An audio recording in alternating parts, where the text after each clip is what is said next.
Hello and welcome to the Growing Green podcast. Your host, Jeremiah Jennings, is the owner of Growing Green Landscapes in Birmingham, Alabama, and has a passion for growing the entrepreneurship community for those who are young in business. Being a business owner isn't easy, especially in the early years, and that's why in this show we dive into a wide range of topics covering all the challenges small business owners deal with. Even if your company is generating $1 million or more, the stories from our great guest and Jeremiah's own firsthand experiences will propel your business forward. And now, here's your host, Jeremiah Jennings.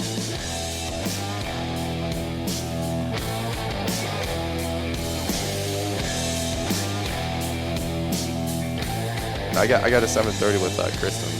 So 10 minutes? I wonder if he knows the time change or not. Yeah, what time do you think it is at home right now? it's 2 hours ahead. Man. You're the only one, Caleb. Dude, the whole time I thought it was 3 hours. Dude, my guys are plowing snow, and they're salting right now. Like, they're doing the deal. It's plow, run, salt, plow, salt, plow. Rich T-Bob. God, looks like $1 million. He does. He's a sharp gentleman. Sharp-dressed man. Where are we at, Jeremiah? Where are we at? You trying to get shoes like me? Dude, I want to do everything like you do. You should know that by now. I mean, the shoes is one thing, but why are you guys matching, like, underwear? Like, that's a whole other... Well, how'd you see the underwears? But I want to know. Saw the tail hanging out. Sure. Well, you were looking, for sure. Dane, what's up, my guy? We should just do, like, walk-bys. It's just going to be a who's who. The who's who of the whole LeanScaper event. If you can make this into a show, I'll give you $5. I'll release it. I'll make it into a show. Brian dropped half his Pop-Tart on the floor. Doesn't care. What's that? He's eating a Pop-Tart for breakfast on the show, too, by the way. With a Celsius. Yeah. Yeah. There's no. What flavor? We should get everybody on it. Seems like what I'm not the only that? Yeah, it's like Retro 1980 vibe. I saw that guy yesterday. Miami Vice. This show's going to be terrible, Jeremiah. We should have brought a microphone just to pass around. Yeah. But I did. Okay. We're at LeanScaper. Because nobody can hear the outside. No. It you really are like in a fishbowl when you do these things. This is good. How's that what flavor Pop-Tart's that, Brian? Well, the store had cinnamon with a cinnamon frosting. Cinnamon's the only way. Brown sugar? You saying that's gross? Brown sugar cinnamon? Yeah, you know what? I'm going to take that back. Yeah, those are okay. They're weird. They're kind weird. of fighting words around here. little more. It's cinnamon or strawberry at home. It's brown sugar cinnamon. Strawberry is number 2. Strawberry, yeah. Lately, I've been on a cinnamon kick. Last 5 years. Yeah, cinnamon is definitely number 1. This is literally the official landscape contractor of choice breakfast. That or like a Twinkie or something. No. Are you for real? You're on I don't gas station. Hot dog. I see guys grab Ho-Hos and Hostess. What's the difference? Ding dongs. I'm like, what are you This at least says. Well, there's no protein in here, but it says I have a toddler at home. That's what it says. Yeah, it says I'm not taking care of my body at 39. As you drink Celsius. Well, dude, all the flavors are terrible. There's nothing worse than going to a gas station that doesn't have your drink. Your flavor. Like my guy Rob, he gets the kiwi. What is it, like the Propel fitness water? Yeah. The green. Yeah. And so the green ones are good too, by the way. Really good. Oh, my Dave Ramsey heart just hears all this money going out. I saw a reel yesterday. It said spend 75% of my income on vehicles or whatever Dave Ramsey said. I wasn't listening. So it's or whatever. So check that box. So we're good to go. Yeah, when I was buying energy drinks and whatever way back, my dad was still alive. Son, you ever tallied up how much you spend a month in that? You know what that'd be invested. Oh, Dad, it's only $1 million over 30 years when you amortize it out. Now let me sip my Folgers can. That's why I'm poor now. Yeah. They got did you grow up with a big tin can of Folgers on the table, the big blue one, or Maxwell House? Dude, hell yeah. Yeah, I was going to say Folgers are red. What is Folgers red? My dad had the big blue. I mean, Maxwell. dude, it looked like a mortar round primer, like in a battleship. And he would just scoop that stuff, drink it black. I saw a reel not so long ago. It was I finally now understand why my dad woke up at 4 a.m. just for peace and quiet. Before anybody else woke up. Yeah, before everybody else woke up. I get that now. If you guys listen to any other podcast this week, that is Caleb's word of the week here. Based? Yeah. I'm desperately trying to relate to the youth. I've heard it at least 15 times in the last 12 hours. I like it. Based. Did he pivot from fax, no printer? Yeah. a little lifestyle update, a little timestamp. Yeah, there we go. Thank you. Because that was, 2023? Yeah, that's so 23. Yeah. By the way, the Scottsdale water is terrible. I thought it was pretty good. Oh, really? You're used to city water, I guess. I got out of it. I am not. This stuff, talking about something that tastes like turpentine. Good gosh. You guys are on a well, right? Yeah. And a good one at that. Did y'all I won't tap be city? one in my new house, but Our last couple places were dude, city that water's water. terrible. Now we're in the country on a well. You don't have city at your house? No, Really? it's a well, right? And then septic, right? So yeah, we're in the country. I don't know. It's your house. I don't know, bro. I just wrote checks for this thing. I don't know, like. You know not to drive anything heavy over your septic lines, right? Yeah. You do know that. I don't own anything heavy, unfortunately. Small-time contractor. I got lawnmowers, bro. And a 4-wheeler. I love my 4-wheeler. I'm about to buy a Polaris Ranger. They had a new one out front at this place, and it was at the used dealer. And I was like, hey, place. It's a motor. I'm not going to give him a shout out. It sounded funny just when you said, I don't know, down at this place. At this corner place. And I was like, oh, dude, that's got to be like $10,000. Like, this is the used dealer. I drive by 22 easy. No, it was the new CF Moto 1500, like the new Ranger 1500s. Like the big ones, like they're like $45,000. The guy's like, It's a truck you can't drive on the road. That's the guy goes, no, sir, this one's like $39,000. It's like, oh yeah, no, cool. I was looking for like the Ranger. There's 1,000 miles on it, for like $11,000. Open cab. Dude, that old one we got, I love it. That thing's beat to death, but that thing is up. awesome. I think about Dude, that it's a 570. It's a 40-horse truck. good, Yeah, I think about that thing all the time. Because didn't you get it at like Richie Bros or something? Yeah, we bought it in auction. $3,000 or- we bought it in auction in South Carolina. My father-in-law and his neighbor drove down to get it because they're crazy. And I was going to flip it the whole time. And then people on Instagram and stuff were like, dude, you have that on your property. One day you're not getting rid of it. No, I'm like, no, out of principle, I have to sell this thing. And I didn't have any money at the time either. So I was like, I was like, just last year. I got to sell it. that was 4 months ago. Yeah. And not that I have anything now. And then I'm like, I got to sell it just out of principle. I can't. I have a 4-wheeler. They either got to get rid of the 4-wheeler or keep that. So like, screw it. I'll sell that thing. So it was old and used up. And my father-in-law ended up buying it. They're like, we're going to take it down to our land. Never took it down to his land. Sat at my place forever. And I still use it. And it's awesome. I love that thing. I would buy it back from the family if he wanted to get rid of it because I love that thing. I'm not even kidding. Like taking the trash bins down to the end of the driveway. Dude, the dumbest stuff is awesome with it. That's what I'm saying. Like 200 foot. It's not, that's a trek. We are at peak of empire, by the way, folks. Yeah. This is. Then I got to take the other trash can down, because opulence. And, and then, dude, here's the audacity. The next day, I got to go get it back. Now, if you start looking at labor hours, right? Now, let's get all lean on this thing. Labor hours, I could be selling a contract for I'm just kidding. But you don't got to sell me on any of that. I am always game for any of that kind of stuff. Now, so that's why I bought the $30,000 North Star edition. Yeah, well, I need a GPS on it, too. I got a buddy that's got one really done up, like, all the way, like, navigation, the ride command or whatever. Everything. It's insane. Dude, they're legit 40,000. Somebody said, dude, it legit's like $40,000. They're like, go get a Jeep Rubicon or just set it in the yard. And just get a base, I was like, that's not a bad idea, But you could get a used one, legit, same price. Jeep. Yeah. You legit could get a Rubicon with like 20,000 miles on it. Yeah. Oh, you give us 60,000 miles. With the same options, with the same options and street legal. We should do like an Instagram poll, like should get a Ranger XP 1000 North Star. I'm not doing that. Those are legit 35. Dude, like, who the heck affords that stuff? That's crazy. You see them going down the road, like back home all the time. Yeah, people mortgage their futures for this thing. I saw an Instagram reel. It was like a Midnight Express boats. You ever see those? Like, yeah, I think so. They're like the $1 million, like multicolor, like, dude, 600 horsepower engines off the back. Yeah. Like cartel boats, And I saw this like sandbar. Brian said that, not me. Yeah, whatever. But sandbar meetup, I don't care. Nobody is this going that far? Oh, you are. He was about to say nobody listens to this. That's what he's going to say, Jeremiah. That's normally on my show, but I gotta change the repertoire. Jeremiah gets all but weekly drops and real conversations based on the podcast. Yeah, I noticed my banner. I'm not like touting myself up at all. I got to get out there and say like how Caleb says just lucky to be here. Could you imagine? Happy to be alive. Could you imagine him rolling that in front of Bradley? And he's like, "What the hell?" Just lucky to be here, bro. This is what I have at the very front entrance of my conference, by the way. The first thing you see. The very first thing you see when you roll up. They think Bradley's a genius, but obviously he's not. He did not have somebody wrote that script for him. There's no way you put us at the front of your show. Somebody's not thinking here. It's just happy to be here. He said he was going to meet with Meg. He was going to get us moved. He's like, we got to get Meg, that. He walked down the stairs. He said, whoa. They cannot be first impression. Can you imagine, like, walks down like The Simpsons? He just walks right back up. We never saw him again. He's like, where did Bradley go? Mark. It's like Jack on Titanic. Jack, come back. You also don't know because you also like sit in these columns like this and with headsets. You don't realize how loud you're being. We're probably yelling right now. Oh yeah, we probably are. We better settle down. Dude, I'm trying, dude. I'm telling you. Bring in the energy. I'm gonna make another banner just like yours, and then when you're not looking, put it up at lunch. It just says "Lucky to be here" in the bonus round. I don't know what I'm doing. Hashtag unqualified. Yeah. Dude, like I'm psycho like this stuff. But like yesterday, you guys were 30 minutes behind me on the landing at the airport. I was gonna get like a sign, that says like "Welcome back," like "New Gay Dad" or something like that. Like Caleb Allman. I drag me into that. I want to do stuff like that. Like I think that'd be hilarious. Next time we get a flight somewhere together, you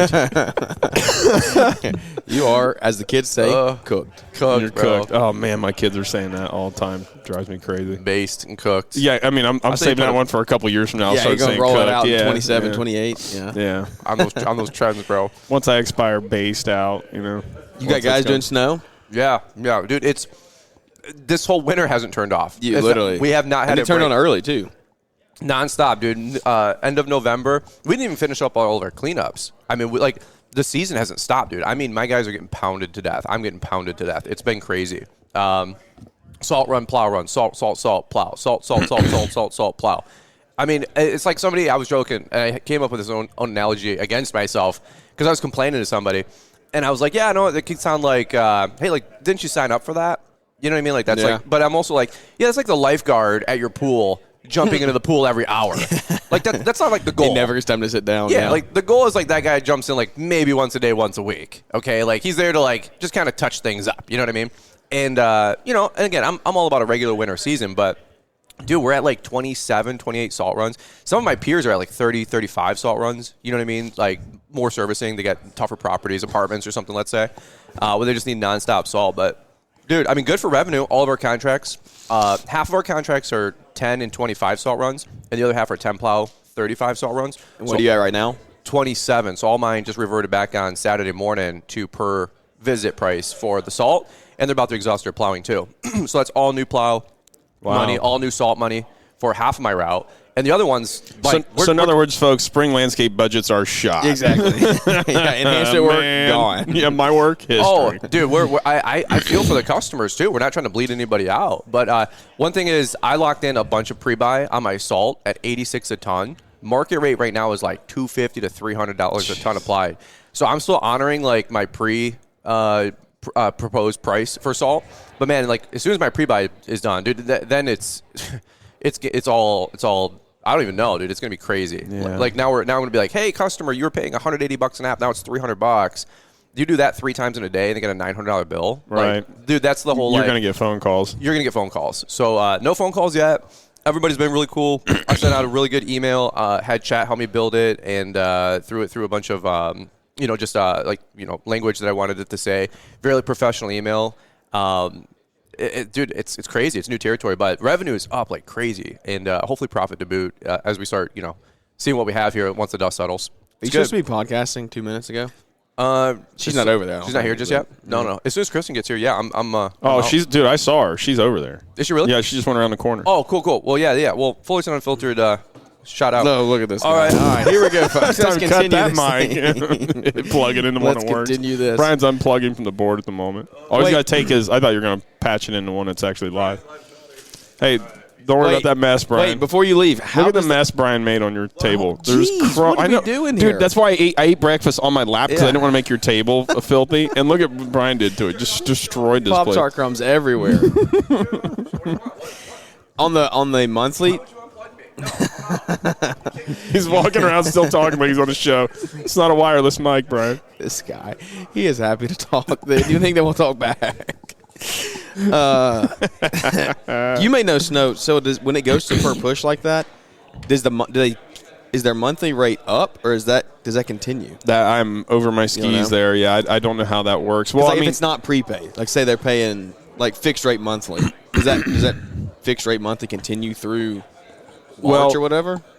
Yeah, I don't know how that works. Well, what he was saying is they've exceeded some of his contracts. Yeah, so from there, it's per push and per salt. But if it's, I guess the question better worded is like, was that all prepay? If it wasn't all prepay and it's a fixed monthly to that contract rate, yeah, I don't know. Are you gonna bill extra and then still get your monthly. I would assume so. Yeah, it would be a rider of some kind.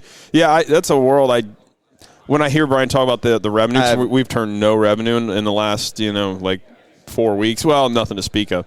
And it's like, man, are we wrong? Are we in the wrong? And then it's like, no, stay strong, Caleb. We already can't focus enough on what we need to really do. I read 100 pages of Good to Great yesterday on the plane. I've never read that much. Pages, dude, wow. I crushed 100 pages. I read 60 and I was proud of myself. Yeah, well, that's the most I've ever read in consecutive one setting. And that's a great book. Yeah, it's a good book. And it's simple.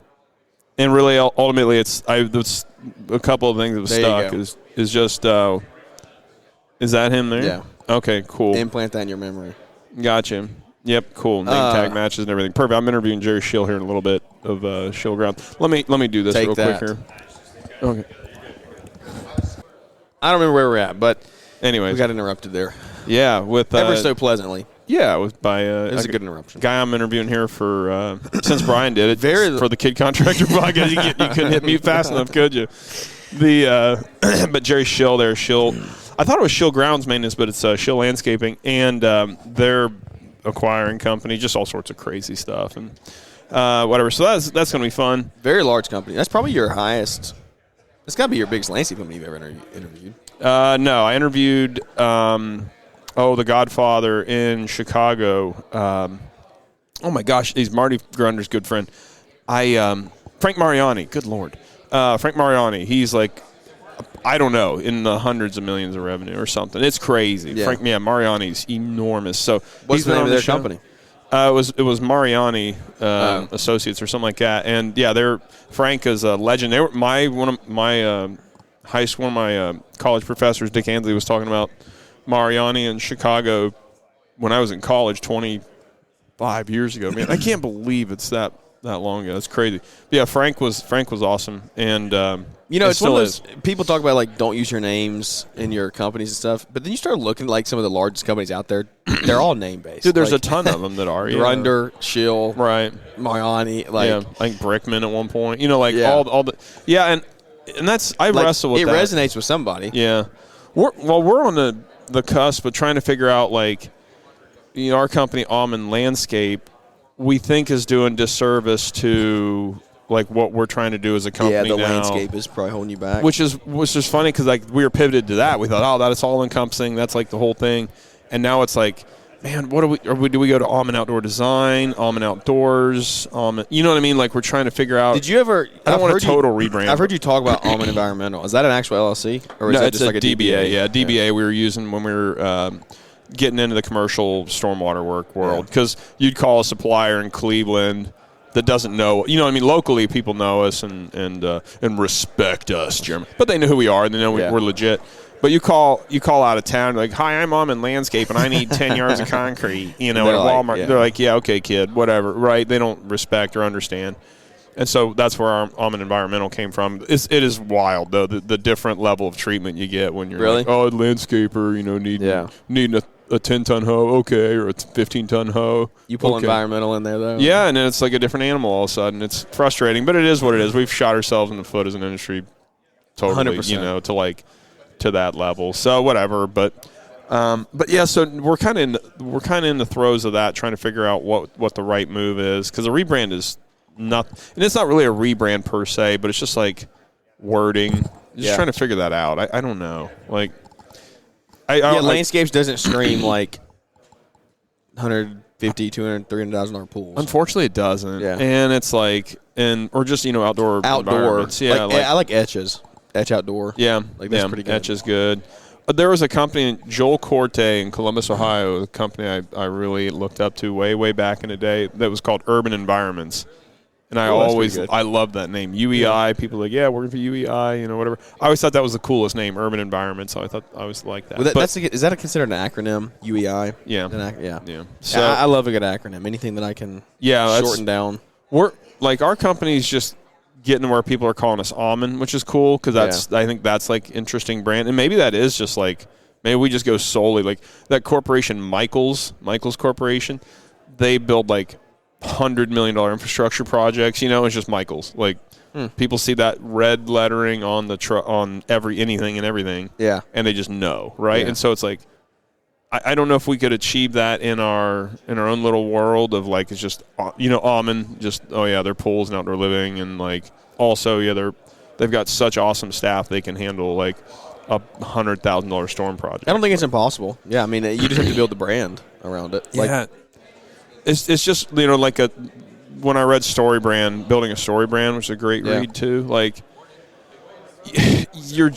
I'm just constantly racking my brain on like ease of communication to a client of what we do, right? Like there's a company near us, like, and one of the things, like, you need to, in your tagline, in your company, just tell your client what you do, and like it can be just so brutally simple.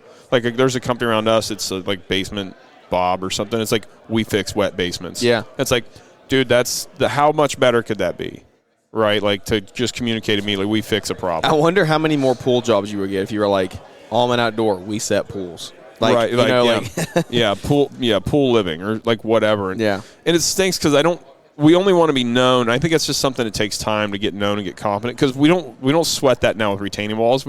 So here's the funny thing, right? This is the project du jour, but we're like, I'm like, I hope I get a retaining wall. We just built a 1,000 square foot retaining wall. I wasn't worried about getting that job, right? Like, and like being known that we do that stuff. So that might be just something that's like a maturation kind of thing for the company. We just give us 3 or 4 years, we'll be known as pool installers without 6-figure outdoor living projects. Is that kind of where you want to go? 100%. Well, as far as what? Like pools, like putting more pools. Yeah, in? I mean, it all just leads to. I mean, the first thing we want to be known as is a design build firm. That's like number one. Yeah. And then from there, because that draws in the right client for us that generally assumes like we're going to handle everything as well. Because, I mean, the right client for us is a client that sees value in paying who is for your landscaping. ICP? Who's your ICP? At the moment, we'll keep drilling this down because I'm too much of a chicken to really, really nail it down, because I just agreed to do a water line in a farm the other day, so I don't have it. That's also desperation of winter revenue, too. But how many feet? Nothing, like 100 foot. Nothing. Not bad at all. But it's like, what was the question? Well, who's your ICP? At the moment, it's people that see value in paying for landscape design. That's like our ICP, our ideal client profile at the moment. Like, we'll drill that down to eventually where it's like people that only new builds or total revamps that see value in paying for a transformative process. So I know your reason or your answer for this, because I'm in some of this LeanScaper stuff and the accelerator program. You're referencing, like, at least I would think this is like, if you're going to get somebody to pay for the design, you got the job. A lot of the times. A lot of the times. And the only times 100%. We haven't is because we still qualified poorly. Yeah. So expound on that for somebody who doesn't know. Why do I need somebody to pay for a design? Like, go into that a little bit from your point of view. There is, why someone needs to pay for design is we have professionals on staff. We have a professional on staff that does design work for us. It's an art. Good design is an art, and a plan is an art. And a company that is attending LeanScaper events, for example, like, and putting effort into like trying to craft the best client experience that we possibly can for people that contact us, like, that's worth something. Yeah. And the right clients understand that.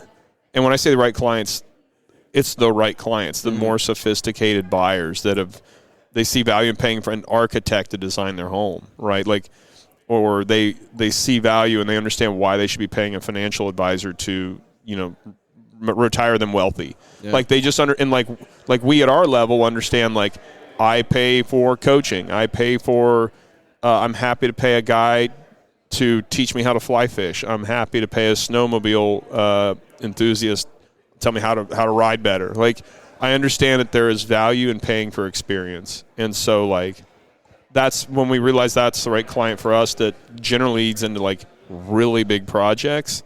That's just, as far as I can understand in my simple brain, that's like the right client for us. Value in paying for experience. That's a good line. Yeah, and we've just got to figure out, like, how we fully convey that we're that. I mean, that's just the story part. I'm just racking my brain, like, trying to figure out how we convey that as simply and quickly as possible to our prospects. So, yeah, I mean, it's just when we see when a client is willing to pay, and even our and again, I'll laugh someday that we only charge $1,000 or $1,500 for design work because there's bigger firms up in Columbus that are $5,000 minimum. You know what I mean? It's like and the only reason we don't charge that is I'm a chicken. You know what Cromley charges? Yeah. It's a lot more than us. Yeah. And I would argue, and Jason Crumley being Hidden Creek, who I would say is a competitor of ours, even though they're 40 miles away. I see their trucks down in my area. I'm watching you, Jason. And I love Jason. He's a cool guy. But and their staff's good folks, too. I wish he would come around the corner right now. I'd call him out right here. I'd get in his face. But I would say, I legit would say we're on par with them. I have no fear. I would have no fear taking on. I don't want to take on. The only thing I would say for manpower, I don't want to take on like a $2 million install, but we can handle. When it comes to design work, we are as good as. Here's what I will say: when it comes to design work on a landscape design, and I would put us up against anybody in Columbus. We're good. We're pretty good. We still got a lot to learn, but we got the right technology. We design in CAD. Like we're pretty freaking good. From the sense of like creating the design or installing the design. Definitely creating the design, and then when it comes to manpower, probably that's the only place we're short. But I can still figure it out. But you have the team to do it. Though. We do, and I've got the contacts. I've been around a while. I'm getting old, man. Yeah. Like my daughter was asking, like, "Dad, how do you have so many contacts in your phone?" It's like, well, I'm 43. I've been in nothing but contracting my whole life. How many contacts do you have? I don't know.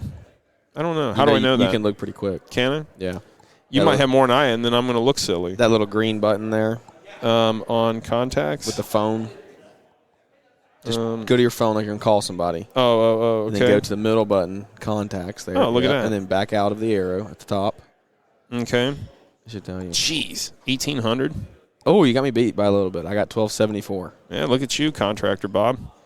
But yeah, man, you just build up, and I'll tell you, if there's nothing else about business, is just building your network just constantly. And I've kind of let off on that. I think of one fateful guy. He's a builder around us, very influential guy, I wonder if we had not gone. It was a builder's dinner, it was a builder organization, and we went to a Christmas dinner. And I've watched this guy for years. I've always kind of like idolized is not the right word, but I'm just like admired. That's the right word. Yeah, admired him. And we happened to get set at his table for Christmas, and we built a relationship from there. And Jeremiah, I'm not kidding you. I'm so grateful for whatever fate.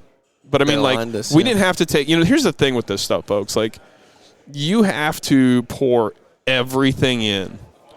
You can't, I know somebody just recently started a company and they quit after 6 months because they're they realized what they had to do and they're like my age, and they're like, what I have to do to get this to where it's 3 to 5 years of grind. Yeah. And they're like, I don't want to do that at my age. Yeah.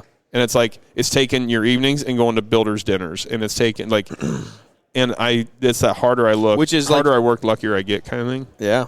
And you have to look at that as a stage of life thing. For me, that's what we're trying to do right now is get into we actually just joined Builder Association here locally, making good connections there at home, and it's it is it eats into your evenings, and so you have to look at that and weigh time away from kids, time away from spouse, you have to weigh that. And that is one thing, Jeremiah, and I've been talking myself up a lot. I need to be careful here because in all humility, I'm not capable of any of this without the Lord our God, Jesus Christ, for sure, because despite my efforts, I somehow have done okay, but still got a long ways to go. So I want to be humble because believe me, as cool as I'm making us sound, we still suck at a lot. I suck at a lot. Let me put it that way. And I got a long ways to go. But that's tough, man. And that is one thing. I started when I was 16. Yeah. And didn't let my foot off the gas for 15 years. And I don't envy you do. You have those things. You've started a company with kids. What's up, big time? And it's a heck of a commitment at in your juncture in life here. And so I always that's why I like you so much, Jeremiah. You're putting in the grind and you're working hard. It it's is like a lot, Dylan Stevenson guy going by there. He's all right. He's all right. You're right. That's a good point. Okay, Jeremiah. I got to talk a lot about myself, but with all humility, we're doing a good job, and the guys are doing a great job. And but we still got a lot to learn, a lot to do, a lot we can do better. Yeah. And all glory to God. I would say that wrap it up would be if someone out there is how do I get to that point? How do I be so confident in landscape design work and install? It just takes time and it takes a lot of education. You've put a lot of time into education, being able to stand up there and teach hardscapes to people, you have to be confident in what you're teaching. You can't just be a wolf in sheep's clothing on that. BS your way through. Yeah, like you have to actually be confident in what you're doing. I do that twice a week on the Kid Contractor podcast. BS my way through it. Exactly, and the truth comes out. There it is. But it's a lot of time to get there. So because we're there, like I want to get into that. I want to do more like design work, build work, and stuff. But it's just time. It takes time. So it does, man. What's up? All right, man. Caleb, thanks for your time, buddy. Always a pleasure. Where are we Jeremiah. at? LeanScaper Revenue? We're at LeanScaper Revenue Intensive, man. This is going to be awesome. I can't wait. I'm excited. So let's get into it. See you guys. See ya. Thanks for tuning in to the Growing Green podcast. It is an honor to have you listening, and we hope you receive valuable advice to help take your business to the next level. Don't forget to follow the podcast so you'll be notified when our next episode drops.